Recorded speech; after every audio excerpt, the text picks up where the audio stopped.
The Jakarta Treaty, a new bilateral treaty on common security, is now another critical element of Australia's relationship with Indonesia, one of our closest regional partners and a relationship Australia deeply values. Entering the Jakarta Treaty with our Indonesian friends is a demonstration of our desire to strengthen that friendship, the trust, the mutual respect and the unbreakable bond between us as regional neighbours and regional partners. Our long history of friendship and cooperation is confirmed to continue with the Jakarta Treaty. The Jakarta Treaty is balanced, strategic, sustainable and practical, and there are three substantive features. Firstly, consultation in relation to security, in that Australia and Indonesia agree to regularly consult at leader and ministerial level about matters affecting their common security and to develop such cooperation as would benefit their own security and that of the region. Secondly, consultation in the event of adverse challenges to either party or to their common security interests. This includes, where appropriate, consideration of measures which might be taken either individually or jointly in accordance with each party's relevant processes. Thirdly, whilst reflecting the policies and priorities of each party, the treaty includes an agreement to promote mutually beneficial cooperative activities in the security field in areas to be identified by the two parties together. These significant features mean an extension of the existing security and defence cooperation between the two countries, demonstrating the strength of the partnership and the depth of the trust and cooperation between Australia and Indonesia. In signing the treaty, both Australia and Indonesia recognise that they, and indeed the region, benefit from stability and peace. When Australia is peaceful and stable, when Indonesia is peaceful and stable, both nations benefit.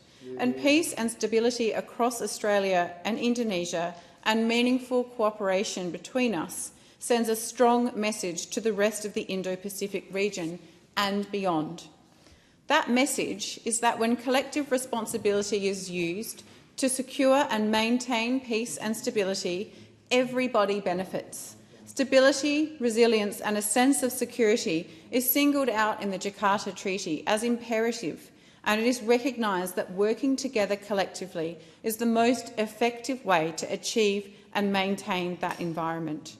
In the words of the Prime Minister, the best way to secure peace and stability in our region is by acting together. The need to continue to generate, maintain and then further build regional security is also keenly illustrated in the treaty, in that both Australia and Indonesia express a desire to contribute to regional security and stability in order to ensure circumstances in which their aspirations can be best realised for the economic development and prosperity of their own countries, but the wider region. Stable regions have stable economic environments that enjoy the right settings to grow and thrive for the benefit of all citizens.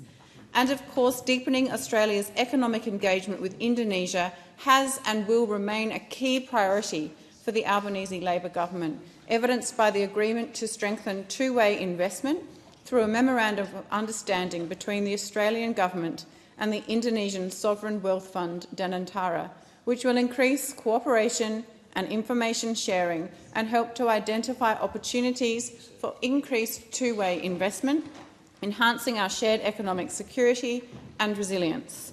This underpins work already in train to deepen Australia's economic engagement with Indonesia, which is not only of significant value to both countries, but is a key part of Australia's strategic endeavours to diversify our economy through growing and emerging markets in Southeastern Asia.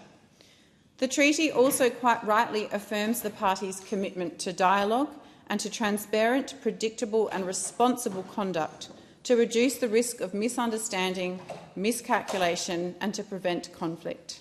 Dialogue, communications and proactive discussions take away guesswork. They build relationships and build trust, which in turn operates to minimise the risk of conflict. We don't want conflict in our region. It is not welcome in our region. Peace, stability and regional resilience is what we strive for and what this treaty reinforces. This is what this treaty is, a deliberate decision of government to partner with our ally and friend, Indonesia, in order to continue to build relationships increase understanding and promote stability.